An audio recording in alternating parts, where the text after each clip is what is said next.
మిత్రులందరికీ నమస్కారం. ఫ్రెండ్స్, డిఎస్సికి సంబంధించి పబ్లిష్ అయిన ముఖ్యమైన అప్డేట్స్ గురించి చూద్దాం.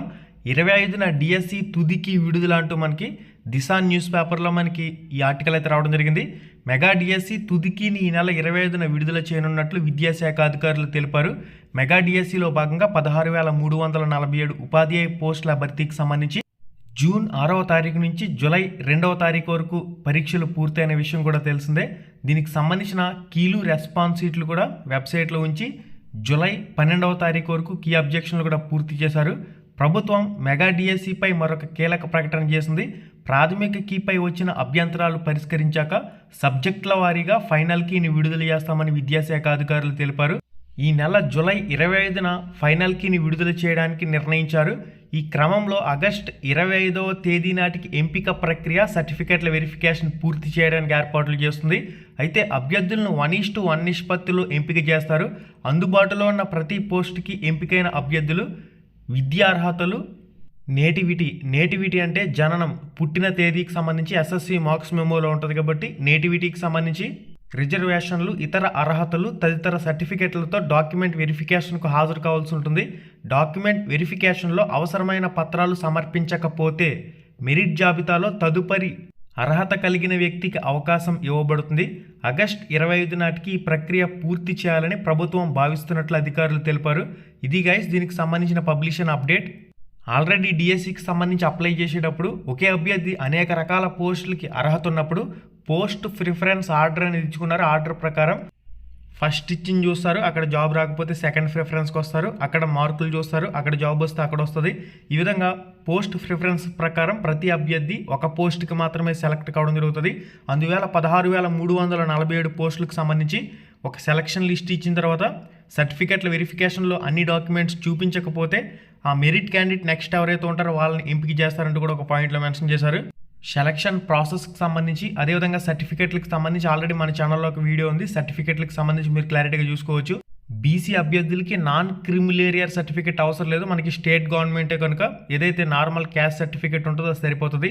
ఇక ఈడబ్ల్యూఎస్ అభ్యర్థులు మాత్రం ఈడబ్ల్యూఎస్ సర్టిఫికెట్ వ్యాలిడిటీ అనేది 1 year వరకు ఉంటుంది. కాబట్టి మీ ఈడబ్ల్యూఎస్ సర్టిఫికెట్ వ్యాలిడిటీ ఉందా లేదా అనేది కూడా ఒకసారి చెక్ చేసుకోవాల్సిన అవసరం అయితే ఉంది.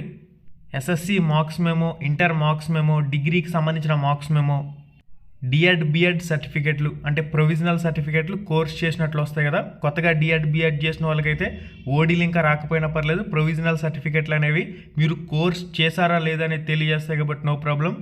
ఏపీ టెట్ మెమో అంటే ఏపీ టెట్ వెబ్సైట్లో ఏ విధంగా ఇప్పటి వరకు ఉన్న టెట్కి సంబంధించిన మార్క్స్ అనేవి స్క్రీన్ షాట్ తీసుకోవచ్చు అనేది నిన్నటి వీడియోలో ఆల్రెడీ క్లారిటీగా చెప్పాను, అది చూడండి. నెక్స్ట్ 4వ తరగతి నుంచి 10వ తరగతి స్టడీ. ఇక్కడ స్టడీ సర్టిఫికేట్లు మినిమం కంపల్సరీగా ఒక 4 సంవత్సరాలకు సంబంధించినవి అయితే ఉండాలి. చాలామంది దగ్గర 4వ తరగతి 5వ తరగతి స్టడీ సర్టిఫికేట్లు అనేవి లేవు. మూసేసిన ప్రైవేట్ స్కూల్స్కి సంబంధించిన స్టడీకి సంబంధించి ఒకసారి ఎంఈఓ కార్యాలయాన్ని సంప్రదించండి. ఎంఈఓ కార్యాలయాన్ని సంప్రదించినట్లయితే వాళ్ళ దగ్గర ఆ మూసేసిన స్కూళ్ళకి సంబంధించిన స్టడీ ఇస్తారా, లేదంటే దానికి సంబంధించిన ఆల్టర్నేట్గా ఎంఈఓ సలహా తీసుకోండి. దాంతోపాటుగా రెసిడెన్షియల్ సర్టిఫికేట్ అడుగుతున్నారు కాబట్టి మొత్తం స్టడీ లేకపోతే కంపల్సరీగా రెసిడెన్సీ సర్టిఫికేట్ అనేది అవసరం. రెగ్యులర్ స్టడీ కాకుండా ప్రైవేట్ స్టడీ చేసిన వాళ్ళు కంపల్సరీగా గృహ ధృవీకరణ పత్రం, రెసిడెన్షియల్ సర్టిఫికేట్ అనేది విఆర్ఓ ఎంఆర్ఓ బేస్డ్ మీరు గ్రామ సచివాలయాన్ని సంప్రదించి ఆ ప్రాసెస్ ప్రకారం అప్లై చేసుకోండి. నెక్స్ట్ క్యాస్ట్ సర్టిఫికేట్ విషయానికి వచ్చినట్లయితే నార్మల్ క్యాస్ట్ సర్టిఫికేట్, ఏపీలో ఏదైతే క్యాస్ట్ సర్టిఫికేట్ ఉంటుందో అది యూజ్ అవుతుంది. బీసీ వాళ్ళకి నాన్ క్రిమిలేరియర్ కూడా అవసరమైతే లేదు. ఇక ఈడబ్ల్యూఎస్ సర్టిఫికేట్ అయితే వ్యాలిడిటీలో ఉండే విధంగా చూసుకోండి. ఆల్రెడీ మీరు డిఎస్సికి సంబంధించి అప్లై చేసేటప్పుడు క్యాస్ట్ సర్టిఫికేట్ నెంబర్ అనేది ఎంటర్ చేసి డీటెయిల్స్ క్లిక్ చేసినప్పుడు ఆటోమేటిక్గా అక్కడ డీటెయిల్స్ అనేవి చూపించినట్లయితే ఓల్డ్ క్యాస్ట్ కూడా ఉపయోగపడుతుంది. బాగా ఓల్డ్ క్యాస్ట్ సర్టిఫికేట్ ఉన్నట్లయితే మళ్ళీ కొత్తగా అప్లై చేసుకోవడం మంచిది. స్టడీ సర్టిఫికేట్ విషయంలో లోకలా లేదా నాన్ లోకలా నిర్ధారించడానికి కనీసం ఒక 4 సంవత్సరాలు ఒక జిల్లాలో చదివిన స్టడీ సర్టిఫికేట్స్ అనేవి మీ దగ్గర ఉంటే కొద్దిగా ప్రాబ్లం అయితే ఉండదు. అంటే 4వ తరగతి 5వ తరగతి లేకపోయినా 6వ తరగతి నుంచి 10వ తరగతి వరకు స్టడీ సర్టిఫికేట్ ఒకే జిల్లాలో చదివినట్లు ఉన్నట్లయితే మీకు ప్రాబ్లం అయితే ఉండదు. పెళ్ళైన తర్వాత సేమ్ క్యాస్ట్ ఉన్నట్లయితే నో ప్రాబ్లం. హస్బెండ్ నేమ్ వస్తుంది, పెళ్ళైన తర్వాత నేమ్ అనేది చేంజ్ అవుతుంది కదా, ఏదైనా ప్రాబ్లం అవుతుంది అని చెప్పేసి అడుగుతున్నారు. మ్యారేజ్ సర్టిఫికేట్ ఉన్నట్లయితే మీకు ఎటువంటి ఇబ్బంది అనేది ఉండదు. లేకపోతే ఎస్ఎస్సి ప్రకారం మీకు క్యాస్ట్ సర్టిఫికేట్ ఉన్నట్లయితే అసలు ప్రాబ్లం ఏమి ఉండదు. పెళ్ళైన మహిళలకి మినహాయింపు అయితే ఉంటుంది. పెళ్ళైన మహిళలు ఎవరు కూడా కంగారు పడవలసిన పని అయితే లేదు. ఫర్దర్గా ఏ అప్డేట్ చూసినా కానీ తప్పకుండా మీకు అయితే తెలియచేయడం జరుగుతుంది. మెయిన్గా డిఎస్సికి సంబంధించి అప్లై చేసేటప్పుడు ఈ డాక్యుమెంట్స్ అడిగాడు కాబట్టి సర్టిఫికేట్ల వెరిఫికేషన్లో కూడా ఈ డాక్యుమెంట్సే మెయిన్గా వెరిఫై చేయడం జరుగుతుంది. మీకు ఇంకా ఏదైనా ఇంపార్టెంట్ డౌట్స్ ఉన్నట్లయితే రామ్ రమేష్ ప్రొడక్షన్స్ ఇన్స్టాగ్రామ్ పేజ్లో ఏదో ఒక పోస్ట్కి కామెంట్ చేయండి, లేదంటే అక్కడ మీరు మెసేజ్ చేసినా కానీ నేను రిప్లై ఇచ్చే ప్రయత్నం చేస్తాను ఖాళీగా ఉన్న సమయంలో. ఇక నెక్స్ట్ వచ్చేసరికి ఈ వీడియో కింద కూడా కామెంట్ చేయండి. మన మిత్రులు ఎవరైనా ఆన్సర్ తెలిసిన వారు ఉంటే కంపల్సరీగా మీ డౌట్కి రిప్లై అయితే ఇస్తారు. మనకి నెక్స్ట్ ఇక పత్రికా ప్రకటనకు సంబంధించి గతంలోనే విడుదల చేశారు. జోన్ల వారీగా పోస్టుల వివరాలు తెలియచేయండి అని చెప్పేసి కూడా చాలామంది అడుగుతూ ఉన్నారు. జోన్ల వారీగా కూడా పోస్టుల వివరాలను ఒకసారి చూసే ప్రయత్నం చేద్దాం.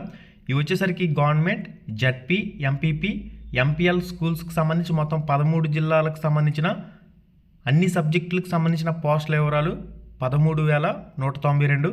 నెక్స్ట్ ట్రైబల్ వెల్ఫేర్కి సంబంధించి ట్రైబల్ వెల్ఫేర్ ఆశ్రమ్ స్కూల్స్కి సంబంధించి 881 పోస్టుల వివరాలు ఇక్కడ చూడండి. నెక్స్ట్ ఫిజికల్లీ హ్యాండిక్యాప్టెడ్ కోటాకి సంబంధించిన పోస్టుల వివరాలు కూడా మీరు ఇక్కడ చెక్ చేయొచ్చు. స్కూల్ అసిస్టెంట్ 7,487, ఎస్జిటి 6,599, 14,088 సుమారుగా. నెక్స్ట్ స్టేట్ అదేవిధంగా జోన్ వైజ్ వేకెన్సీస్ మనం పరిశీలన చేసినట్లయితే ఇక్కడ ఫిజికల్లీ హ్యాండిక్యాప్టెడ్ కోటాకి సంబంధించిన పోస్టులు 31 ఉన్నాయి, అవి చూడొచ్చు. నెక్స్ట్ వచ్చేసరికి ప్రిన్సిపల్కి సంబంధించి స్టేట్ వైడ్ 52 పోస్టులు ఉన్నాయి. పీజీటీ పోస్ట్ గ్రాడ్యుయేషన్ టీచర్కి సంబంధించి స్టేట్ వైడ్ 53, జోన్ 1లో పీజీటీ పోస్ట్ గ్రాడ్యుయేషన్ 73, జోన్ 2లో 49, జోన్ 3లో 31, జోన్ 4లో 67, మొత్తంగా 273 పోస్టులు అయితే పీజీటీకి ఉన్నాయి. టీజీటీ ట్రైనెడ్ గ్రాడ్యుయేషన్ టీచర్కి సంబంధించి స్టేట్ వైడ్ 120 పోస్టులు, జోన్ 1లో 299, జోన్ 2లో 272, జోన్ 3లో 470, జోన్ 4లో 557, మొత్తంగా పోస్ట్ గ్రాడ్యుయేషన్ టీచర్ 1718 పోస్టులు అయితే ఉన్నాయి. పీడీ కేటగిరీకి సంబంధించి జోన్ 1లో 6, జోన్ 2లో 3, జోన్ 3లో 2, జోన్ 4లో 2, మొత్తంగా 13. ఇక పీఈటీకి సంబంధించి స్టేట్ వైడ్ 3 పోస్టులు ఉన్నాయి. జోన్ 1లో 22, జోన్ 2లో 24, జోన్ 3లో 67, జోన్ 4లో వచ్చేసరికి 56, మొత్తంగా 172 పోస్టులు అయితే ఉన్నాయి. ఇక్కడ మొత్తంగా మనం చూసినట్లయితే జోన్ వైజ్ స్టేట్ వైజ్ పోస్టులు అనేవి 2,228 పోస్టులు అయితే ఉన్నాయి. జోన్ 1లోకి ఎవరు వస్తారంటే శ్రీకాకుళం, విశాఖపట్నం, విజయనగరం. జోన్ 2లోకి east Godavari, west Godavari, Krishna. Zone 3లోకి గుంటూరు, ప్రకాశం, నెల్లూరు. జోన్ 4లోకి వచ్చేసరికి చిత్తూరు, కడప, అనంతపురం, కర్నూలు రావడం జరుగుతాయి. ఓకే గైస్, ఇవి జోన్ల వారీగా. ఇక పోస్టుల వారీగా, కేటగిరీల వారీగా సెపరేట్గా నేను రామ్ రమేష్ ప్రొడక్షన్స్ టెలిగ్రామ్ గ్రూప్లో పీడిఎఫ్లు అయితే పోస్ట్ చేశాను, అక్కడి నుంచి చెక్ చేసుకోండి. మరింత డీటెయిల్డ్ ఇన్ఫర్మేషన్ అనేది ఏ పోస్టుకు సంబంధించి ఎన్నెన్ని ఖాళీలు ఉన్నాయనేది మరింత క్లారిటీగా మీకు తెలుస్తుంది. ఇక పోస్టుల వారీగా వివరాలు అయితే రామ్ రమేష్ ప్రొడక్షన్స్ టెలిగ్రామ్ గ్రూప్లో పీడిఎఫ్ అయితే ఉంది. ఇక ఏపీడిఎస్సి వెబ్సైట్లో ఫ్రీక్వెంట్లీ ఆస్క్డ్ క్వశ్చన్లలో కూడా మనకి పోస్టులకు సంబంధించిన వివరాలను మెన్షన్ చేశారు. ఏ కేటగిరీకి సంబంధించి ఎన్నెన్ని పోస్టులు ఉన్నాయి, మొత్తంగా 16,347 పోస్టులకు సంబంధించిన కంప్లీట్ వివరాల టేబుల్ అంతా కూడా మీరు ఇక్కడ స్క్రీన్ మీద చెక్ చేయొచ్చు. దీంతోపాటుగా పోస్ట్ ప్రిఫరెన్స్, పోస్ట్ ఎంపికకు సంబంధించి కూడా ఒక అప్డేట్ అయితే ఉంది. మొదటి పోస్టు ప్రాధాన్యత క్రమానికి ఆప్షన్కు ఎంపిక కాకపోతే అతని పేరును 2వ ఆప్షన్కు బదిలీ అవుతుంది. అది కూడా రాకపోతే 3వ ఆప్షన్కి బదిలీ అవుతుంది. ఈ విధంగా చివరి ఆప్షన్ వరకు కొనసాగుతుంది. ఒకవేళ అభ్యర్థి మొదటి ఆప్షన్కి ఎంపిక అయితే మిగిలిన ఆప్షన్లన్నీ కూడా రద్దు అవుతాయి. ఒక పోస్ట్కి ఎంపికైన తర్వాత ఎట్టి పరిస్థితుల్లో పోస్ట్ మార్చుకోవడానికి అవకాశం లేదంటూ కూడా ఈ పాయింట్లో మెన్షన్ చేస్తున్నారు. ఇది పోస్ట్ ప్రిఫరెన్స్ ప్రకారం ఎంపికకు సంబంధించిన ఇంపార్టెంట్ అప్డేట్. గతంలో దీని గురించి కూడా వీడియో అయితే చేయడం జరిగింది. ఇది మనకి దీనికి సంబంధించి ఇప్పటి వరకు ఉన్న సమాచారం. ఇంకేదైనా అప్డేట్ వచ్చిందంటే తప్పకుండా మీకు అయితే తెలియజేస్తాను. నెక్స్ట్ అప్డేట్ వచ్చేసరికి త్వరలో నిరుద్యోగ భృతి అమలు అంటూ హోంమంత్రి అనిత అంటూ ఒక కథనం అయితే రావడం జరిగింది. దానికి సంబంధించిన డీటెయిల్స్ అన్నీ కూడా మీరు చెక్ చేయొచ్చు. ఇక మనకి ఫైనల్ అప్డేట్ వచ్చేసరికి కేంద్ర కొలువులకు సిద్ధమేనా అంటూ ఒక స్పెషల్ ఆర్టికల్ అయితే మీరు ఇక్కడ స్క్రీన్ మీద చెక్ చేయొచ్చు. మల్టీ టాస్కింగ్ పోస్టులు. దీంతోపాటుగా మెయిన్గా చూసినట్లయితే 10వ తరగతి విద్యార్హతతోనే కేంద్ర ప్రభుత్వ కార్యాలయాల్లో ఎంటీఎస్ నాన్ టెక్నికల్ హవల్దార్ పోస్ట్కి అదేవిధంగా స్టాఫ్ సెలక్షన్ కమిటీ ఎస్ఎస్సి ప్రకటన వెలువడింది. పరీక్షలతో నియామకాలు తొలి నెల నుంచి సుమారుగా 35,000 వేతనం అంటూ దీనికి సంబంధించిన ఆర్టికల్ అంతా కూడా మీరు ఇక్కడ స్క్రీన్ మీద చెక్ చేయండి. తెలుగులోను నియామక పరీక్ష అంటూ కూడా ఒక పాయింట్లో మెన్షన్ చేశారు, మీరు ఇక్కడ చెక్ చేయొచ్చు. కేంద్ర కొలువుకు సిద్ధమైన ఎంపిక పరీక్ష విధానం ఏ విధంగా ఉంటుందనేది కూడా మనకి ఇక్కడ ఇన్ఫర్మేషన్లో ఉంది. 2 సెషన్లు 270 మార్కులకు పరీక్ష నిర్వహిస్తారు. ప్రతి ప్రశ్నకు 3 మార్కుల చొప్పున 90 ప్రశ్నలు వస్తాయి. ఒక్కో సెషన్కి వ్యవధి 45 నిమిషాలు. సెక్షన్ 1లో న్యూమరికల్ అండ్ మ్యాథమెటిక్స్ ఎలిజిబిలిటీకి సంబంధించి 20 ప్రశ్నలు, రీజనింగ్ ఎలిజిబిలిటీ అండ్ ప్రాబ్లమ్ సాల్వింగ్కి సంబంధించి 20 ప్రశ్నలు, వీటికి ఎటువంటి నెగిటివ్ మార్కులు లేదు. సెక్షన్ 2కి వచ్చేసరికి జనరల్ అవేర్నెస్ 25 ప్రశ్నలు, ఇంగ్లీష్ లాంగ్వేజ్ అండ్ కాంప్రహెన్షన్కి సంబంధించి 25 ప్రశ్నలు. సెషన్ 1కి వచ్చేసరికి నెగిటివ్ మార్కులు ఉండవు, సెషన్ 2కి నెగిటివ్ మార్కులు ఉంటాయి. బీసీఈడబ్ల్యూఎస్ వాళ్ళు 30% మార్కులు తెచ్చుకోవాలి. ఇక ఇతర విభాగంలో రిజర్వేషన్ అభ్యర్థులు 25% మార్కులు తెచ్చుకోవాల్సి ఉంటుంది. దీని ప్రకారం ఫైనల్ సెలక్షన్ అయితే మెరిట్ లిస్ట్ ప్రకారం చేస్తారంటూ కూడా ఇక్కడ మనకి ఇన్ఫర్మేషన్లు ఇచ్చున్నారు. హవల్దార్ పోస్టుకు సంబంధించి ఉండవలసిన ఏవైతే ఫిజికల్ క్వాలిఫికేషన్లు ఉన్నాయో వాటికి సంబంధించిన కూడా వివరాలు అనేవి మీరు ఇక్కడ చెక్ చేయొచ్చు. ఇక ముఖ్యమైన వివరాలన్నీ కూడా మీరు ఇక్కడ చెక్ చేయండి.